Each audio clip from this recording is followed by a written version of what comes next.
Douglas. I would say Patrick Joseph. We'll call Patrick Joseph for episode 007 of We Need to Talk. So you're on Mr. Bond of the series so far. What's that Bond? I would like you to introduce yourself in the best way you know how, because you're a man of many talents, as we'll discuss as we get through. Who are you and what do you do, Patrick? I hit you with that one already. Who am I? What do I do? First and foremost, son of God, a man of deep faith who was on that path to try and bring myself closer to God, really, and just understand where I'm at there. From there, then, I'm a man who is trying to keep account of stock, you know. Yeah, try to do the thing, try to do the work. I want to share with, so I bring myself into that space where I'm uncomfortable and recognizing the parts. Trying to recognize the parts of myself that I can't see. So being a man, father head down to my son and my daughter, my stepson Keegan. So just trying to be a father as well. Bring myself into those spaces and recognizing parts of myself that may not necessarily be me when I'm trying to be a father. A husband as well. My beautiful wife Eva. She a very strong pillar, very beautiful woman who came into my life at a very peculiar time when I was transitioning, when I started to actually look at myself. By now she came into my life earlier. She wouldn't be in my life now, but at that time when she did come into my life, it was when I started to put the mirror on myself, and I seen lots of parts of myself that I knew she wouldn't be hanging around for. So yeah, being a husband, I tried to hold that down. Being a son as well, to be mother and father. Very grateful to be at this stage of my life where I'm able to have a relationship with them and see them for where they are. Also get to know them a little, simple conversations, but just being in that presence by listening, even if the listening is the repeated story of the neighbours. That way, really. And then being a brother, when I say brother, I mean that through siblings. We have 3 brothers, 2 sisters, but also a brother as what I mean. So with men was together, I do a lot of work with men. It's beautiful to be able to be in that space with men, to see where they're at, and to be able just to hold that moment, see where they're at, and go, okay, we need to get to this place. So it's like just seeing where they're at then and seeing what happens. You know, you can bring men into spaces, and the work that I'm doing there with men as niggas, you can bring men into spaces that can get them to a place very quickly, which holds off on a lot of integration. So it's understanding that, and just the gratitude I have to be able to see men where they're at, in the highs and lows. And then as Breathwork Flow, as an entrepreneur, sole trader, I'm doing a lot of work there the past 4 years, since 2020. Wim Hof instructor was the base level, you know, that's what I've been building on. It has been that Wim Hof instructor, the cold therapy, the breathwork, which I feel is a foundational tool for me to always go back to, no matter what I learn, no matter what part of the journey I'm on. Those 2 things, the breathwork and cold exposure, just seem to, I'm talking like, level me, grounded. I'm not up there in the big, the opposite things, or I'm not in quicksand sinking. Boom, lands me, and I'm like, okay, back to basics, back to the one drawing board. And then from there, like, there's so many nuances and so many facets I could be going into. I was like, I'm just going to write them off, because that question could take 45 minutes. Oh, landed. I hope I got something there. It's a lot more depth than the usual, who are you, where I guess I'm a personal trainer, I do this, I do that, and I love that. That's exactly what I knew would come out of the bag. I've kind of given a bit of structure to how we're going to talk, because you and I have talked many times. That's supposed to be, we meet up for a quick coffee, we talk at the end of this hike, and 4 hours later, we're talking about a million things. So you've actually dug into so much of what I've already got on the list, but I've got some more questions with depth that I don't think people have asked you before. Okay. In different sections of what I think your life has been, but we'll explore it and we'll see what we're at. The first kind of section, so broken it in, I like systems, I like structure. You bring it, bro. Bring it. So I need it. Cool. This is gonna teach me. The first part is on your identity and your turning points. I know you well, but I also did a deep dive into your website, a deep dive through every episode of Do Me Thing, your podcast. Interesting. To get some nuggets that I can jump off to and ask you deeper questions. And some of these quotes, to be paraphrased, as you can potentially correct them. This is insane. Everything changed for me when I found myself standing alone in a room after a night of chaos, staring at the floor, and realizing the life I was living wasn't the life I wanted. And I want to ask you about that statement is who were you becoming right before your life changed and what scared you most about staying that man? That was a moment when I was in a nightclub. And being in a nightclub, being tanked up and guarded was normal. This is literally what I was doing. That is still It was, and there was no, for me, there was nothing wrong with that. I wasn't going out, get myself absolutely obliterated or anything like that. I was going out socialising, being in nightclubs, being in pubs, being around good family, good friends, and real good people. Like I wasn't going out on the negative side of things. So always on positive. And I just remember, I I was actually drunk, but we felt sober in the nightclub.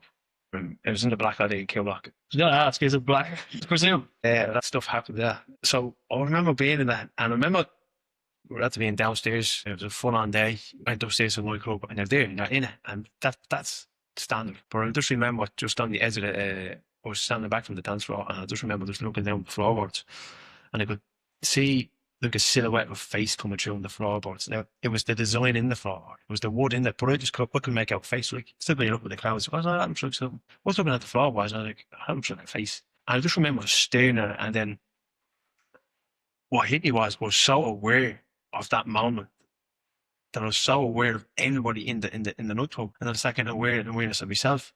And I was like, I couldn't shake it, but yet I was drunk, and then I felt sober.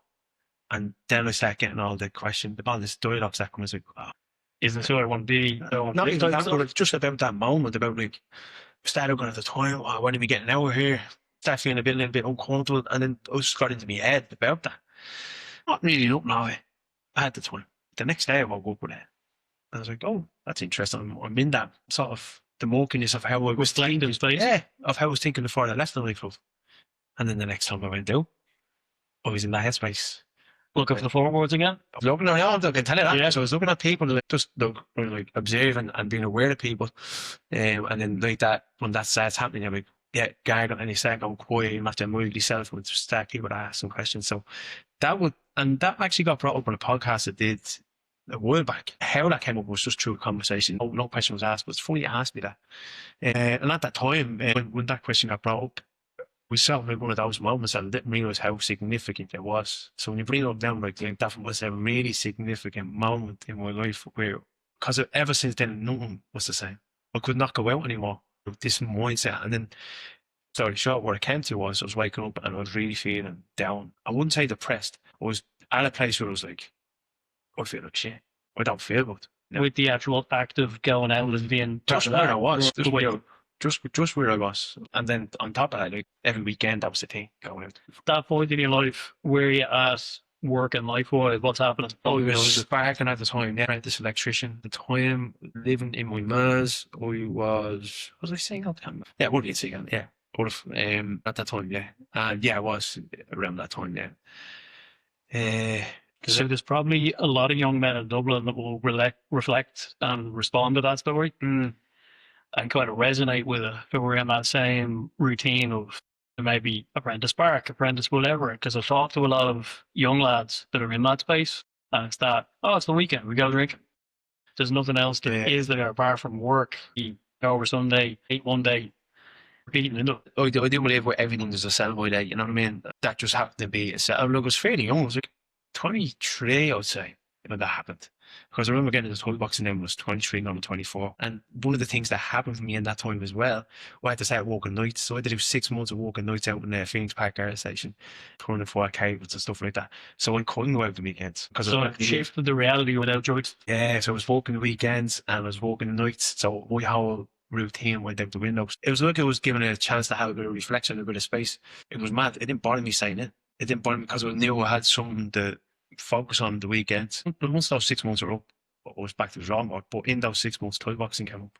And my brothers are the only mates with it. They were all talking about it. I couldn't go. But in my head is, that's what I'm doing after these 6 months. I'm going to go. But we started off with a Monday and a Wednesday class. And then he opened up a Friday class. So I couldn't go out Friday nights. So I didn't want to go. There was some people saying, oh, I'll train Friday. But I work Saturday, so we are. Yeah. And then he opened a Saturday class. I'll train Monday, I'll try Wednesday. I'll do Friday and Saturday. And then my weekend Saturday, the win the way. And it's something big to go for that. But other than that, my weekend Saturday, the win the way. Relating back to as a young man, if anybody is listening at that stage and you are going out in the party lifestyle, you will know when something changes within you, whether that's mentally or emotionally. You'll know. Me trying to tell you, oh, something's going to happen now in the next few years, that means nothing. You will know when something changes in you. And have your older moment. You'll have it for one moment. Uh, to be really drunk, I wouldn't say drunk and falling all over the place, but I was well on in that place, and I was sober very quickly, and that didn't that feeling didn't shift at all. So if you didn't have that moment and didn't have 6 months at night that knocked you out of drinking, what kind of trajectory do you think you would have been on at that point of it? So definitely having no guilt for the gargle. The relationship was good. The drink was definitely a staple socializing thing for me. And I could knock back a few as well, no bother. So I reckon, without the structure of, without having that moment, without having the self-reflection, without going to the toy box and without walking the nights and so on, and all those little things that come along, I reckon I would have lived the life of denial up until a certain point, until my soul would have been crying out and my mind would have collapsed on it. Even now, with all everything that I'm doing, even now, I'm still projecting to go more. And I know if my life went that other route, I wouldn't have been doing anything. My son's mother would have never met her because I met her through boxing. She swearing. She was training at the time. So look, I didn't think about that. Like my son Ruben, if I didn't go train, I wouldn't have met his mother. Ruben wouldn't be born. The never-ending potential of falling down those. It's insane. If you stop to look at the floorboards, you wouldn't have this wonderful young man. Yeah, it was floorboards at the time. I'm very grateful that I was in the midst of everything that I thought was normal, because if it happened when I was like sitting on the couch and I wasn't a telly and had this like self-reflection moment or whatever, would have impacted me more. I don't know. But that was, I was in the midst of everything that I thought was amazing and great, and I was sober very quickly, and so that projecting reflection came onto me. But I know myself. I know myself.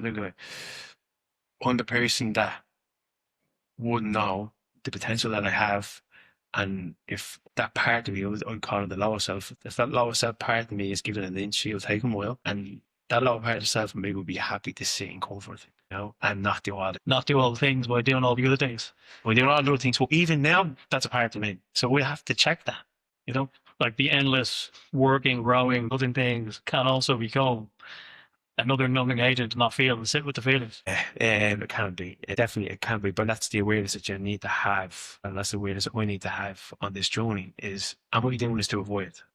Am I helping people to avoid helping myself? Do you know what I mean? Am I doing all this holistic work so I don't have to do it? I resonate with that big time. I think everyone that's in the space of coaching and helping people, we can fall into that rhythm of, am I doing this fully to help the people, or is that a byproduct of me numbing away from the things I need to work on? Now, life gets busy, and life gets busy, but also as you grow as a business, that gets busy. So it takes it away from the thing that actually love. You love the thing that actually got you into it. So Breathwork and college exposure got me into it. If I want to be held in a space in Breathwork, I have to go somewhere. That means I have to take time off from family, work, the balance of it all, and plan that day, and so on and so on. And I don't get to it often enough. I don't get held in a space often enough for Breathwork. So we made it this year, and the Brothers of the Breath, we have a group. So there's 6 of us in and we're all Breathwork facilitators. So each week, somebody holds a space, and we're in a 4-week now. So start the year, so every Thursday, it's an hour session, and we get held in that space online. We can all get made, we can all go, we can all get held in that. And that was something that helped me about the whole idea of falling back away from the tools, and that I had me, that got me to this place as well. It gave me balance.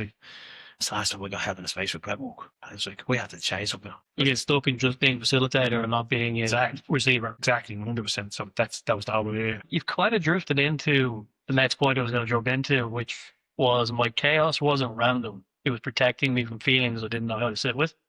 Oh, yeah. Which is a theme of all of that. But where that now?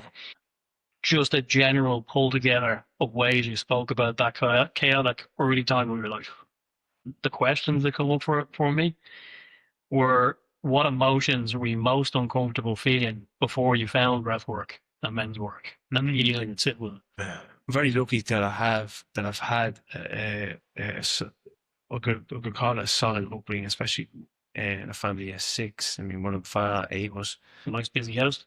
And then in the Tika Valley Moon as well. So very lucky to have that upbringing, and very grateful. Roy was the second youngest, so we were being protected from mother and father, then my elder sister Jerry, then Mick, Steve, Ray, and then me, and then Donna. So I have been fairly looked after and protected in lots of ways. I had that networking unit, family unit around me, my cousins and my aunties and so on. So when it comes to sitting with stuff, I had a lot of outlet, a lot of things to be able to do. Yeah. That was like the shift years. You didn't have to sit and think. Nothing said stagnant because you were doing things. Doing a lot of them. We were brought away every year and doing a bit, and just to be around that family, that felt like love. You know? Yeah. We always felt like I had something there. When you asked that question, where it was brought to was at that time in my life around 2017 split. Like that would be a time in my life where the walls fell down because I had a structure in my head though. It would plan of that's what I was doing and how things are going to go, and then rope pulled out from underneath me. So that was the end of that. The feelings and everything that would have been going along with that, like definitely anxiety through the roof, man. But almost like I wouldn't say paranoia, but like, oh man, just the stuff that used to go through my head. I'd be driving around,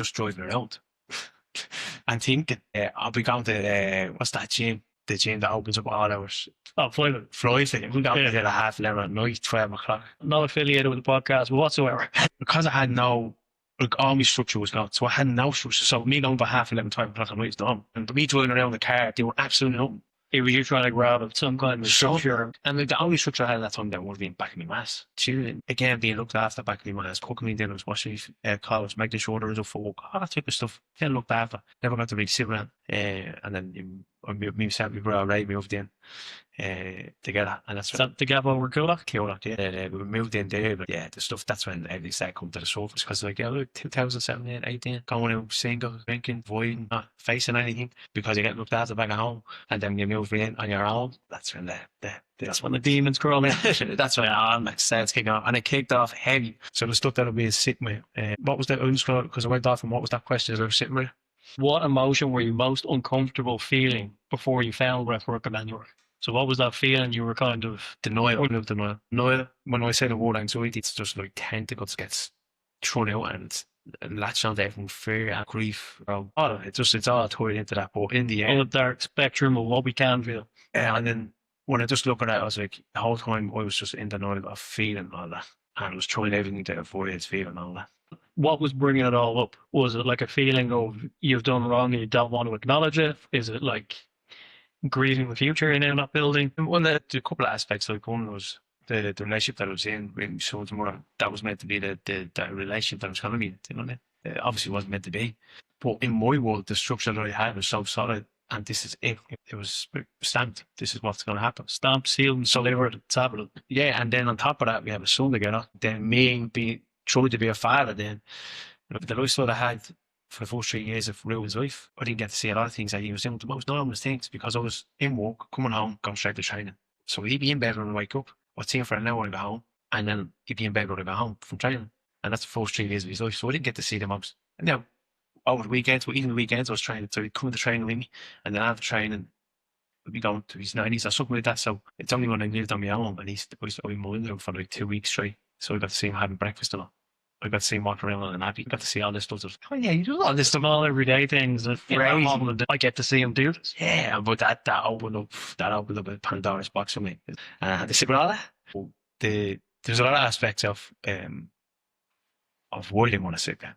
There was at the end of the day, it was just denial of all that's happened, which was sending me down. When I did get out when I did start to actually make moves without even intentionally, I'm going to look at all this now, just doing something to shift an energy, like getting to the sea, or doing breathwork, and all naturally came that I was like, all right, I have to suit this. It was like a natural next step of this is coming towards me. Yeah, and I'm just going to have to deal with it now. Is it a fair timeline to say, so you said about 2017, is that when Ruben's born? No, he was born in 2014. Correct. So that kind of stretch of time between then and 2020 when you dig into breathwork, right? 2019 would have been personal joke. Where I went into the sea, the breath, the ice baths, the workshops, all that type of stuff. Because that's what I'm going to dig into next. This is definitely paraphrased because I found you say it a few times different ways.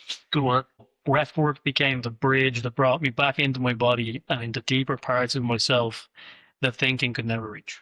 Oh yeah, 100%. Still to this day. The bridge is simply because this part of the brain that we use now, the prefrontal cortex, like, for me, this is the easiest way you can explain. That is literally the filter for all the stuff to work So if love is coming at you 100%, love, this is like just like a little drop, and it's coming at you 100%. It has to go through this before it gets into the body. It's going But through the head. there before things come in. Exactly. And why does it filter? Because that's our ego, that's our identity, that's our upbringing, that's our perception of what love is. And then there's our defense mechanisms. We have all of this working on this part of the brain. So that's for stuff coming in, but it's the safer stuff coming out. You want to tell somebody how deeply you love them. And there it is, they've right in the heart, and it's coming up, and the closer it gets to the surface, the filter it's going through. By the time it comes out, it's that little. Yeah. So it'll be deep. I love everything about you, and this is why It's going, and it's going, and it's going. And it's coming, and it's just like, it's not stopping. But it's not even being said, it's being felt. The breathwork being the bridge is because when they're doing the breathwork, the prefrontal cortex switches off. The lights go dim. Yes, lowered down. And I've learned this with psychotherapy counseling, that you say you go into the subconscious and the unconscious, and it comes up to the surface. Well, the subconscious and unconscious is already at the surface. What stops us from actually tapping into that is our prefrontal cortex. So that part of the brain is actually the blocker, let's say, for the unconscious and subconscious to come right to the soul, right in front. It was great learning that, because I always said that when you do breathwork, this part of the brain switches off, and the unconscious and the subconscious come up to the surface, but they're already there. It's just that one thing got out of the way. And just that defender at the gate, letting people out. 100%, right? So now, with the bridge being the mind-body connection, all in my head, and now I do the breathwork, and I'm in it. They can open the gates, let everything out, let everything in. So I go from the mind into the body, but I feel it. You know, I feel it on my body now. I feel it in my heart. I feel it in me in a space in my belly, or come out my chest. I feel it, and there's no thinking. There's no thinking whatsoever, and you're just in it. So that'd be how I look at that. That's how it is, the bridge. For anybody that hasn't done breathwork, specifically Wim Hof, which is obviously your main breathwork bag, can you maybe condense your story of your first magic experience, the floating off the bed? At that point, right, so I heard the Wim Hof. I knew what he was about. I tried to do 2 or 3 sessions, not with an instructor or anything like that, but my brother and all, he was doing it. Just a free app or a YouTube or a... Yeah. Lads, get together, let's breathe. So I went to breathe in oil. He was doing the Wim Rise down at Palm Bay Beach, the shelters where people go in, like, sunrise to do breath walk and then get in the sea. And I went down, and nothing was landing. The breath walk basically was doing all wrong. So I remember saying to my brother, and he shows it on YouTube. So I went down, had a look on YouTube, how Wim Hof was showing me. I go, right, now I'm going to do it. I know how to do it now. So I did that. And that's when I'm lying on my bed, and I'm just doing my breath walk. And I call it, I call it an out of body experience. But basically, you're not aware of your body and what you're meant to be doing with it. So you stop breathing. And I see it all the time. People be in the breath walk situation, and they're just going through it. And next of all, I'm still saying, continue on with the breath and so on. And they're just not breathing, it's not there. Having experienced that for me multiple times, I know what you mean. Yeah, go on. I said, I'm just not aware of the body. And you see when you come back into the body, because you take a bit deep breath in, and you just see that moment of, oh yeah. And then you see them go back into the breath, and they'll just continue with the breath then. So you have that moment of gone, and then you have the moment of coming back in. So that's what basically happened with me. But in that moment of happening, I would never meditate before, like 8 years, going 9 years of like doing professional Thai boxing. I knew mindfulness and a little bit about visualization. I never practiced that. But meditation for me was just like, oh, don't get it. So when I did this breath walk, I went straight into it. Straight into meditation, straight into that whole idea of out body experience. Well, lying on my bed, all I do, this is the experience I had. I'm in an echo chamber. So when my thoughts were in echo, I could hear the thoughts of my echo. No, I could hear an echo of my thoughts. If I was like, oh, this is meditation, I would say that as a thought. Oh, this is meditation. And the echo would happen. Oh, this is meditation. Oh, this is meditation. Oh, this is meditation. And I was like, oh, that's like an echo. Oh, that's like an echo. Oh, that's like an echo. It was like, wow. That was happening. I'm like, this is, it was kicking off psychedelics. It was kicking off, man. So when that happened, say, come more into awareness of like, oh, I'm actually in meditation. Oh, so this is what this feels like. But then I start getting this sense that my clothes are getting pulled away from me. The gravity. I'm like, oh, feels like my clothes are getting pulled away. It feels like I'm actually floating. This is mad. It was so intense that I was like, oh, I'm just going to put my hands on the bed just to be sure. Make sure I'm not asleep. Just to be sure, yeah. But when I wanted to move my arms down, I just felt like this went down. It felt like they just pushed through a very, very thin layer of sand. I could feel something coming over me. And I got the front of my life, and I bounced about. I was knowing exactly how it was. It just went off. And that was the fire that kicked off. And then I had the fire in the belly for wanting to go and then more the broken core exposure and Wim Hof. That was literally, because once that happened, I was hooked. As much as the fires I got, I was hooked on it. You were all the way in. All in, fully in. Fully in. From that moment, because I've got some more emotionally charged questions around all of that.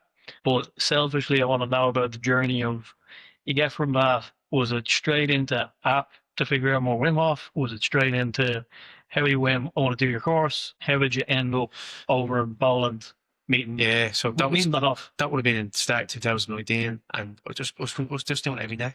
Just breathing every day. I mean, doing my own thing, and then you start asking, from the way you can do a Wim Hof workshop. So you go online, you search, and I found breathing oil. So I did a workshop with him, and then he was doing a workshop at Finney McMahon's place. You pay for 2 workshops. We ended up doing 3, and then at the end of 2019, I did one with Love and Action. That's with John. So I got a few workshops in, and in between those workshops, it was just continuous. It was just doing the breathwork. Daily practice. Yeah. Get down all through the rounds. It wasn't even a daily practice because I didn't think about it. I was just doing it. Oh no, a daily practice to me is something I have to think about. Yeah. I have to go and do this now. That's my daily practice. It's nearly now as automatic as breath. I remember that. There was no thinking. That 2019, that whole idea of doing this, never occurred to me about being a Wim Hof instructor until I was in the session with Freeman and Neil, and at this point I was getting automatic experience. All those shapes, journey, all that type of stuff. But in this session, I'm 9 day and I'm doing the breath work. I'm like, not really getting that. Do you know what I mean? It's not how it used to be. It's not landing the way it's always been landing. I'm 9 day and I just go, you know what, I'll just keep reading. I'll just accept it. All right, this is what it is. So I'm 9 day, and then I went into that space of just 9 day. No breathing down, but my mind was found off him. Basically going, why doesn't everybody know about this? Why isn't everybody doing this? Everyone should be doing Wim Hof method. Everyone should be doing the cold exposure. That was going off in my head. So this is unbelievable. And then this voice was from there goes, why don't you shout them? And I was like, why don't I shout them?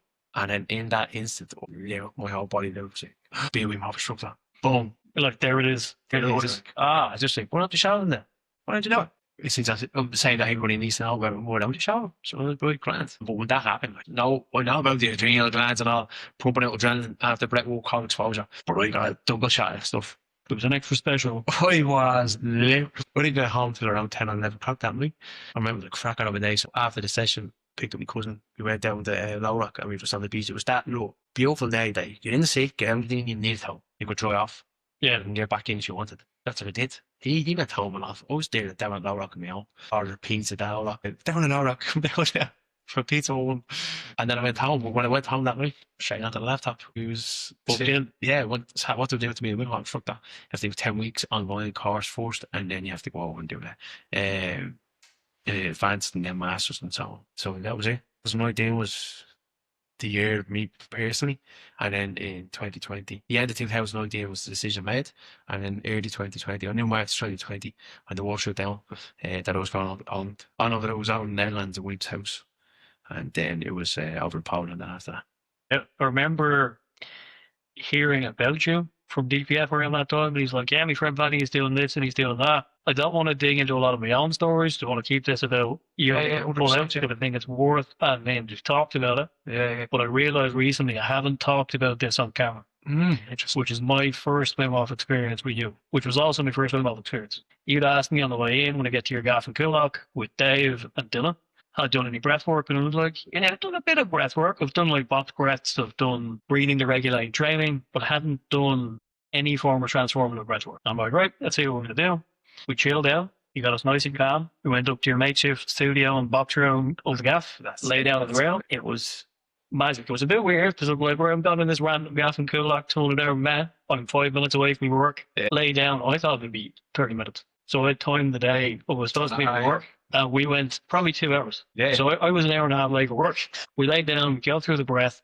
I was in a previous relationship at the time with my ex-partner, who was a wonderful woman, but we weren't aligned vision-wise what life should look like.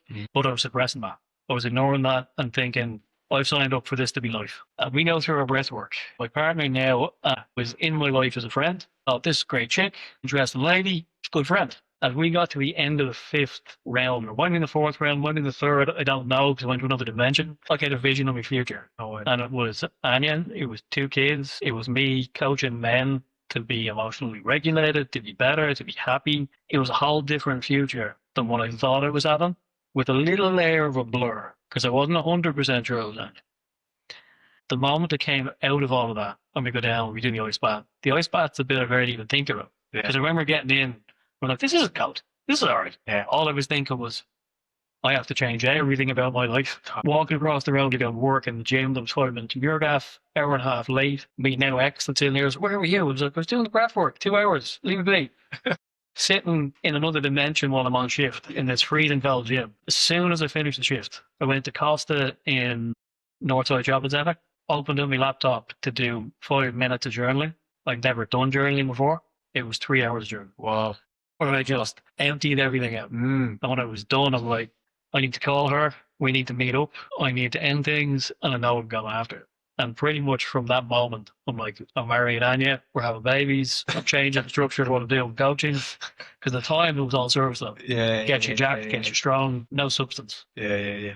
So I had a completely life transforming breathwork moment in your old gaff and good life. Powerful. I think it was only charged 24-year-old. I can't even remember what the time Dave was like, give us cash and like grant, but what does that go back to what I was saying earlier on about the breath being the bridge? Like all of that was in me. Could you like 3 hours of journal? Not a chance. That's our feeling, bro. And the idea of sitting down with a journal for 3 hours coming from the head, yeah, you can do it, but is it saving you? You know what I mean? The only way you would do when you're sitting there journaling for 3 hours and you knew something came, like going back to that looking at the 5 hours moment, you knew something changed in you. Yep, I was looking at Jersey. I'm like, oh, the 5 hours, lights everywhere. You were looking at the scene. It's those moments that you know, and that's going back to the breath being the bridge. The being the bridge that the mind can just, the mind can only take you so far. And when you tap into the breath, the breath can never be in the past. It can never be in the future. It can only be in the present. It will come to the source either way. The mind can be in the past. Your mind can be in the future. Your mind can be in the present, but it has to get there through. For me, anatomy and modality, the easiest one is the breath. Simple, free one that you can do no matter what. Lie down on the ground, wherever you want to do. I've done it. I did it standing when we were at Moonstock because the one down in Meath, because it was raining so much and there were so many people. It was like this. It was so jammed. There was nowhere to lie down. I was outside the tent and it was raining, so I actually did it standing. I'm like, I could do breath standing. Pretty weird, you know. Again, how important is the breath? It's the first thing you do. Take that big deep inhale. That's how important it is. Yeah. But not only that, people go on about the food to drink, or the food to eat, the water that you drink, and how important it is. If you would put on a one, what goes first, what goes second, what goes third, breath will always be at the third with those three. But then you actually weigh it up and say, hold on a minute, how long can you go first? How long can you go without breath? How long can you go without food? You go, whatever. How long can you go without water? You can go, whatever. How long can you go without your breath? And we always say this, is like, if you put your breath first and you bring yourself into that space consciously, your awareness will expand of how important it is for your food and water. And it will naturally come rather than being like a chore. I can only eat this and I have to eat this. Or I can only drink this and only same times. All that type of stuff. Your awareness will expand with your breath, which you will get to see how you should be dealing with your food intake and your water intake and so on. And the lifestyle, fitness, gym, physically, mentally, emotionally. Brings more conscious awareness to all your actions. Absolutely, man. It can only expand, literally, your awareness, even if it's going through the fire. Yeah. The fire of the gold, the fire of the breath. The fire of the life, the stuff you haven't looked at. Comes up and it's there and you just have to go, oh yeah. I'm actually going to dig into one of the more emotional questions around breathwork, which I might end up, so basically for all of these, we have a few questions and I'm kind of going which one works where the conversation is off. Whatever the feeling. I'm going to ask you one about you to speak in the eye for you, but then speak for one about men in general. First is what has breathwork shown you about yourself that talking never could? We've kind of glimpsed all of that. We've talked about both feelings you were repressing back before you discovered the breath and all of that. What came up in the service from breathwork that you couldn't have got to with sitting and thinking? Taking action, definitely taking action. Again, going back into the feeling of it, to feel the power of yourself through a visualization of seeing yourself in that position of where you want to get to, of what you want to be. But to feel it is like, I'm there, I'm in it. I'm all over this now. I'm very lucky as well to have the awareness that I have. So I don't beat myself up for not being there. If something comes in, it's like, you haven't done it. You haven't not done this. You said you were going to do it. And I go, oh, don't beat myself up. When I'm in this, like, you haven't done it. I was like, oh, okay. Now you can feel it. I'm doing this because I'm all over this right now. I'm in it. I can visually see it. I can physically feel it. I'm emotionally attached myself to it. I'm having the experience. So then it's like, that's it. So action. For me, it was. And is it that kind of action because you're able to sit in future, past, and present at once in the moment? Because you can kind of feel what it can be like. Yeah. Do you ever have the experience where you just sick yourself? Yeah. Just like, and then you get angry. It's like, and you have a moment of, no matter what you put in front of me, I'm going to do it. No matter what you say to me, I'm going to do it. Like, it means taking action on something. But that anger lasts for a moment. And then you land, and you're back at home. In the same way. You're just back in the feeling of like, man, it's all right. So I can handle this. We can just sit Yeah, just a bit of a blowout there, you know. So I'm just going to, oh no, really, I'll get something done. I'll do it. Don't worry. It's bringing up some interesting thoughts around psychology when you're talking about getting the prefrontal cortex out of the way to be able to have these thoughts. Have you, in your studies, if you're going through psychotherapy and all of that means self-discussion, you come across Maxwell Maltz? I heard him all, haven't. The psychonetics guy? No, I haven't done him at all. So he has this concept of retraining the unconscious mind for changing self-image through using sentences to create essentially a new picture for what your future can be, because it's his understanding that past, present, future, in terms of your unconscious mind, doesn't know the difference. Yes, it is. All is one. He's used the senses to be able to paint a picture of what your future can be and believe it as if it's the future, or believe it as if it's the present. Yeah, so the neural pathways are actually firing like that. Yeah, so it's like you're experiencing the thing that you want in the real time. From the way you're describing breathwork, and this is the first time I've actually heard you describe it that way from my ears, is that it kind of automatically does that without you needing to do it. Oh, yeah. Because it's pulling it up, and you're experiencing what can be. Like me experiencing the image of my now partners, hopefully by the end of this year, wife, all of that, all as if it's happening in the moment, which caused a complete take action moment. So you have the physical, then you have the mental. And I think the one that fuses them together is the emotional.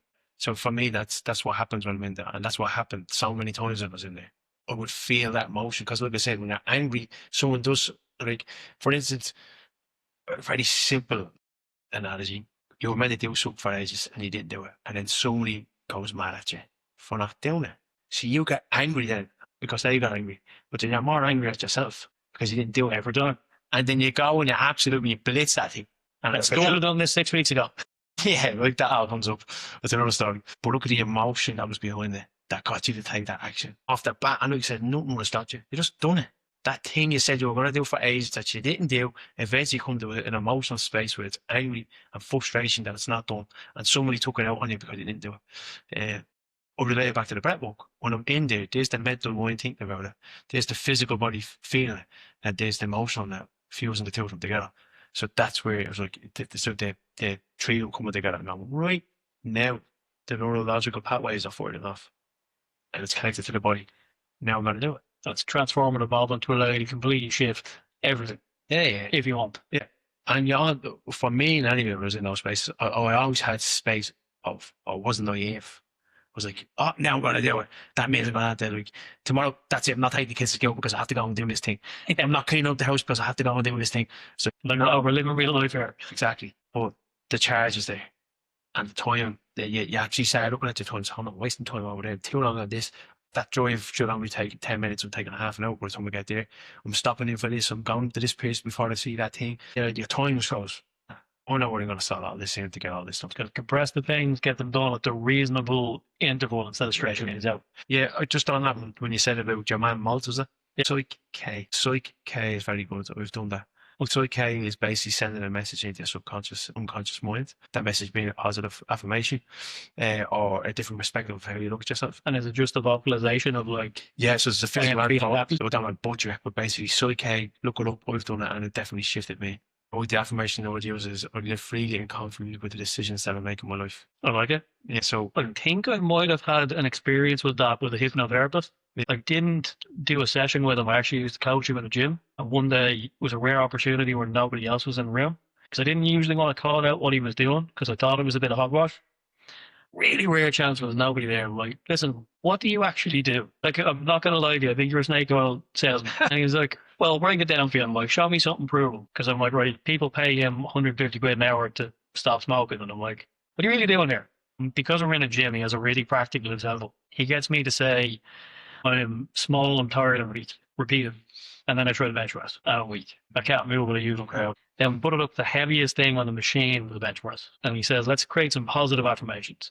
We come to strong, powerful, happy. And I sit there and I'm strong, powerful, happy, strong, powerful, happy. And I start repping this thing like it's empty. And he kind of done a bit of staring at me. We spent a bit of time working into it, but it sounds similar to that. There's an actual test to see what's actually lined up to that unconscious, subconscious. So your name, yeah, Patrick. The practice is you put out your arm like that, and you close your eyes, and you'd say, my name is Patrick. And the practitioner will push down their arm, and you should be able to hold it strong. So that's it. That's reaffirmed. So you know it's in there. But then you start saying, my name is Matt. My name is Matt. And that practitioner, no matter how much force you put in there, you're going to go straight down. So the affirmation could be, I love myself. And there you go, straight down. Interesting. Yeah, I'll have to dig into that one and look into this. So psyche, very good. So that was my affirmation. I live freely and confident with the decisions that I make in my life. That has to really sit with me. That I have to, and there's a whole lot of other stuff behind it. But then when you do that to me there, and I say that affirmation, I live freely and confident with the decisions that I make in my life. Yeah, it says should until you say that. Stay solid. Solid, no? So that, and the affirmation has to be present and forward thinking. So I want to live. When you say want, that means has to be spoken in the present. Yeah, so I live freely and confidently with the decisions that I make in my life. So I know I'm going to have to make decisions coming into my life. And one of the things that was holding me back was making confident decisions, even if they were beneficial for me. So I was like, oh. Is this a daily practice now, or just whatever you need it? It's really got brought up to the surface at the end of this year. It's like, whoa, what to make decisions. Yeah, back in for at the time when I was stuck, it was, well, written anywhere, how do we found? And I was constantly saying, because I was going through big changes in my life. I had to leave my job. I didn't have to leave my job, I left my job. I had to job all in, all of changing my career, moving in and out of different locations, making big decisions in my life at that time. So I needed some. Needed support or something. See, I know, and wouldn't you? I got that feedback done in, was it 2018 or 2019? I can't remember. It's on my Instagram page where I actually have the psyche report of when that got done that day. And I was forward thinking on what people are going to say about me, how people are going to see me, and what's my affirmation. And the God of things like that now bypasses. So it's where I am in my life. I'm past that psyche report. I basically need a new psyche report now. You've achieved what you were looking to achieve. Exactly, because I read it back. I'm like, that is gas. Interesting. I'll get it redone now. But yes, actually, yeah. And I know Rob Sheridan, if anybody's up for a psyche practitioner. Maybe send me all his details and put them in the show notes. But I can say things like that now. Put all this in the show notes if we're talking about something. Yeah. Our next section is something that is very important to me and you in the same way, which is men rising together. Yeah. Brotherhood. There's two jumping off point for the questions. This is a paraphrase of when men finally sit in a circle and feel safe enough to tell the truth, you realize how much pain has been living behind the silence. And the other jumping off point, which is my motto after coming back from Scaffold Bike, when men walk with integrity, women and children walk in safety. Yeah, absolutely. They're two vital parts of that brotherhood to me. So what is men's rising together? What does it mean to you? For people who don't know it. Yeah, men was together started back in 2020. Myself and Dave are absolute pillar of it. Put it this way. When me and Dave started in this journey, we were fairly loose to what we thought being a man was or what men's work was.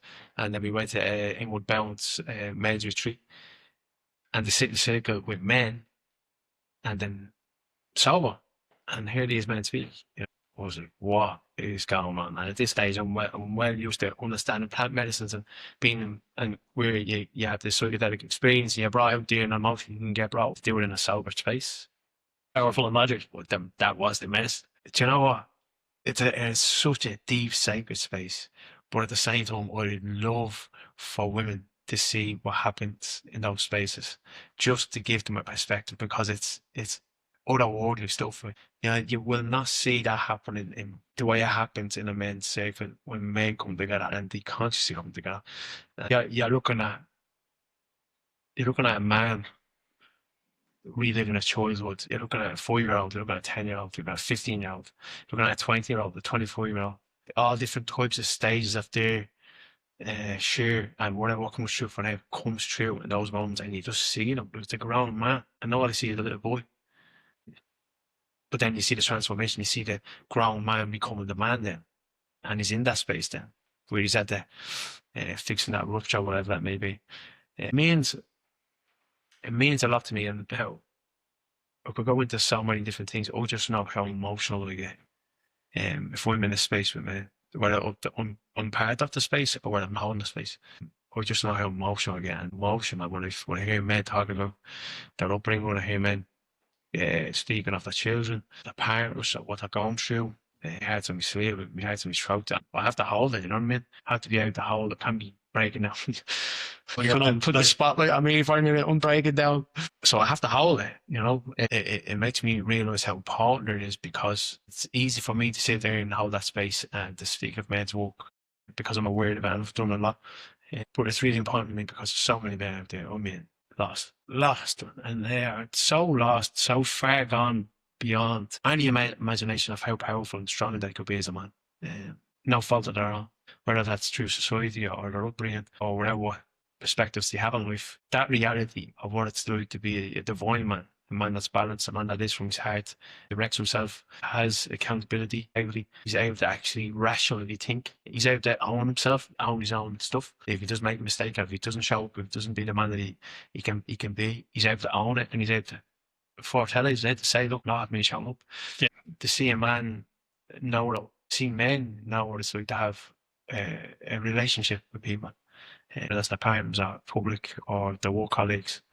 And because they start to see everybody else and their own stuff and what they're going through. And then they realise that they have a community, so they don't feel excommunicated. You know what I mean? The support you see even inside our group chat for our team is like nothing I've ever seen anywhere. One lad might be having a rough day and put something small in about it recently without using names of people. The boys went straight down the middle, other end of the country from where they live, and spent time with them. It was beautiful to do. I'm sure they will listen to this after putting out the group and they'll feel that. I know, but I met them that morning as well. Just I didn't even know. Just happened to meet them that morning as well. It was just like, wow, this is incredible, you know. But that's the beautiful thing, that the whole idea of the lone wolf. You know what I mean? The lone wolf only gets you so far. That's what this idea that doesn't really work. That mentality of like being up on a mountain and a log cabin on their own and living off the land, and that's just you. It's what we're not designed like that, especially men. Men need that love. We need a tribe, we need a community. And they need their comfort, they need a companion, they need a soul beside them. They need the reality that they're not on their own. They need purpose, they need structure, they need guidance. And through the men rising together, that is part of it, to bring that into men's lives. Dave Fernand always says this: you have one man here today, that's one community, that's one family, that's one son, that's one father, that's gone home better. So if that's just one man, then that family, that man going into a family expands, that family going into the community expands. That's just one man. Yeah, one man makes impact to maybe 100 by nature of relations with the next door. Exactly, yeah. And then that one man, like, I don't know about big families of a big family, and there's always like somebody in the family that's not on a pedestal, but they're seen in a different light to everybody else because they achieved something in life. They've done something in life. You have a community that sees somebody in the community that achieved something, done something. They're up there. They have that limelight put on them because of what he's done. It's not even a prize for a man that's applying himself, a man that is showing up every day, a man that's doing the work, a man that can take responsibility and accountability for his life. People see it, whether it's in community, your job, your family, neighbours. It's seen and it shows. And curiosity then comes in. It's like, what's he doing? He looks like he knows what he's doing. I want some of that. If that's not on that side, but if he's in the line of work of helping men, and if you see a man that's helping men, looking good in his life, doing things in his life, it's like, I wonder how he got there. Well, potentially it's because of the work that he's doing. Yeah. It's the generosity of doing it and helping. Yes.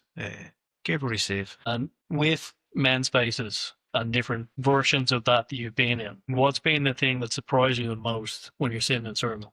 What surprises me the most is the honesty. The honesty to say and speak of things that a man has never spoken about, but also to see the men receive that information honestly, where there is no judgment. Yeah, that's what I meant by saying. If people could just be a fly on the wall and see what happens there, and blow that mind, like, yeah, because this is just alien.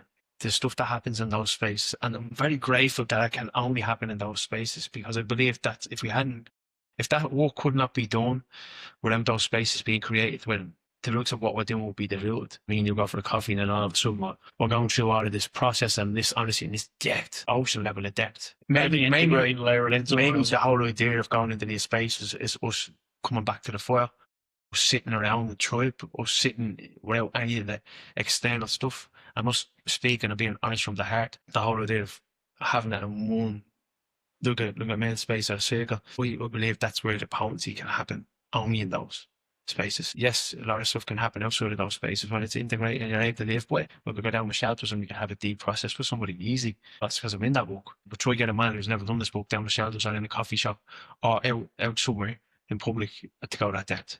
There's something about coming into that circle with men. It's like it brings them to. And it's like literally like sitting around the fire. Everybody has a focus point and they're in it, and they know what they're there for, even if they don't know what it is. They know that something is going to happen. And you see it on their faces as well. You see the ones who are bringing you on the ears. You have more love and compassion for those men, because you know how much of a job it's going to be for them and how tough it's going to be for them. Because there is that aspect, and I'm going to somewhat rob an idea or a statement from Tim Morrison of the Soulfly Breathwork Guide. I was at one of his breathwork events at the start. He put out this line about breathwork, the reminder that it is work. Because most people go, breathwork, great, lie down, chill out. And it resonates with me in men's work, because it's the forgetting of the work part. Because we get excited to show up to the circle. We're like, men's work time, let's go. It's work. And it's hard, difficult work, sitting with your feelings, sitting with the lower parts coming to the top. And I think it's a good piece to signpost to anybody that watches / listens to this and goes, I want a bit of that. You should want a bit of it. It's going to be rewarding, but it's going to be hard. Yeah, but what does that do? What does hard work give a man?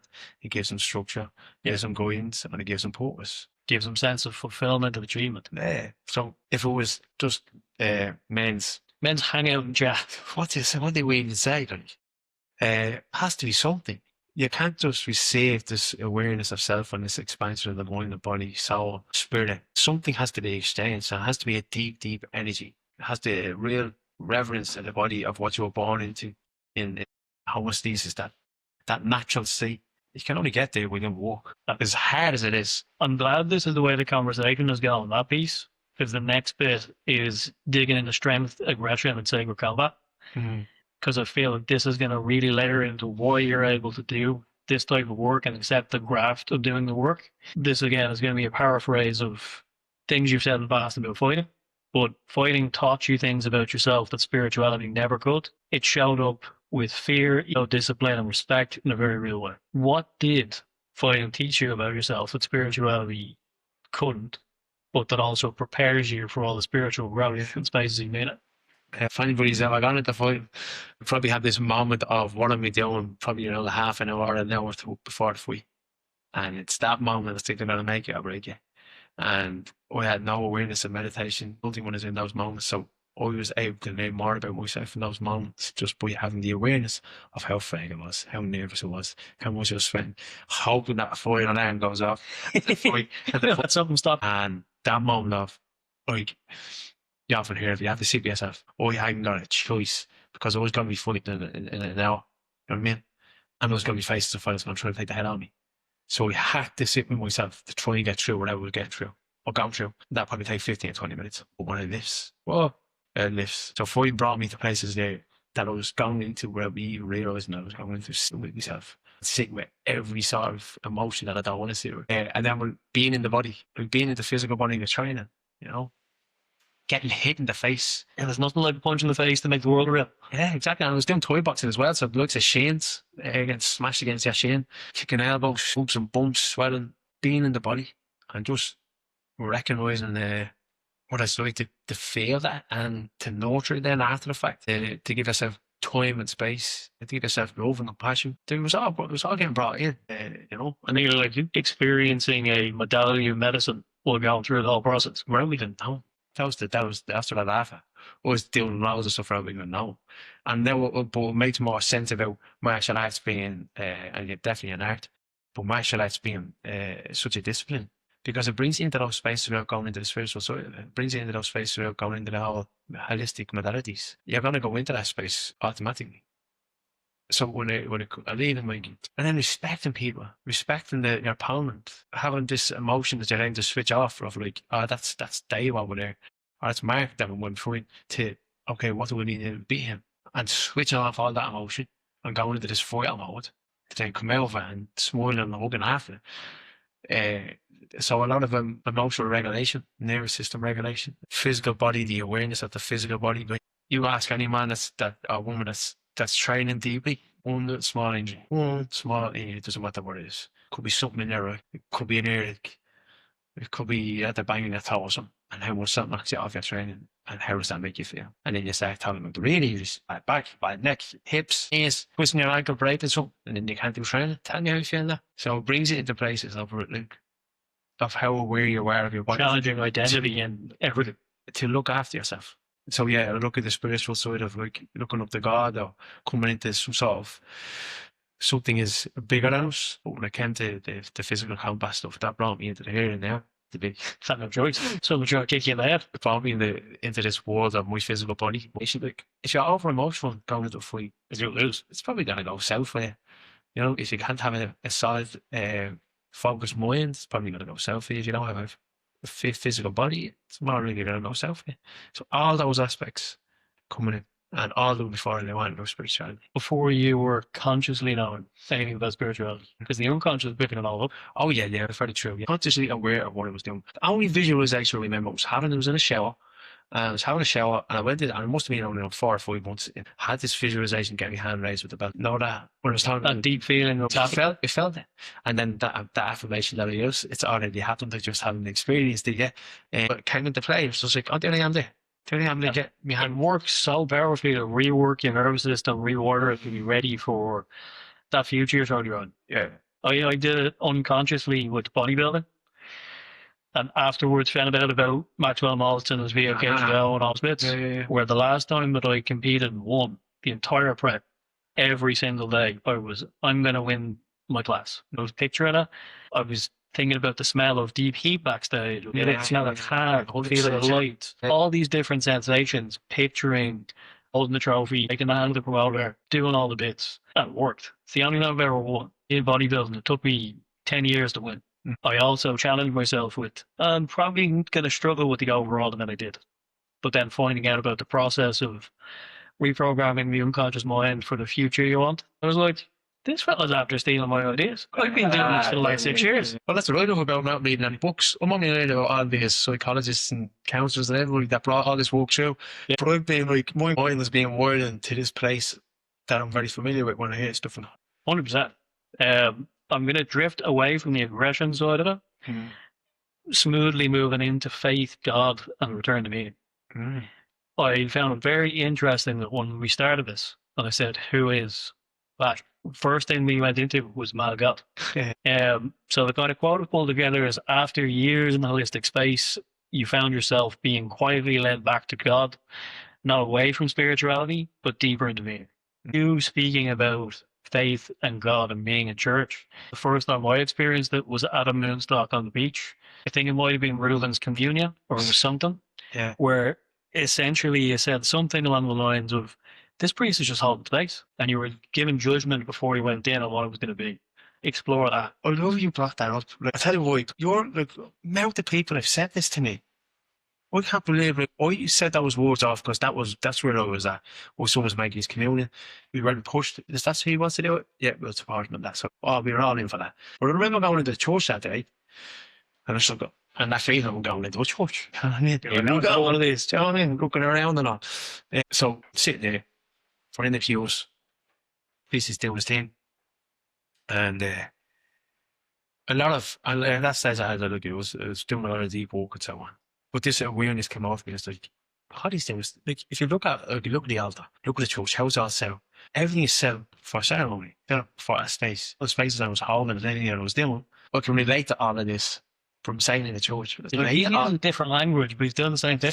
So then I was like, hold on a minute, that priest is up there, he's reading from the book, yeah. He's saying a lot of stuff, and everybody's focused on And then he brings out this thing, the Eucharist. I'm like, if that was ayahuasca, or if that was cacao, if that was mushrooms, with me, if that was any sort of plant medicine, a cup of tea, I'd be up there all over it. But not only would it be up there all over it, I'd be up there all over it with my heart open, with my mind open. And it's just embracing every single bit of it. I said, wow, like, I'm in a church and all I'm doing is producing this. But yeah, chase the Eucharist to a plant medicine and I'll be all over. Why is that?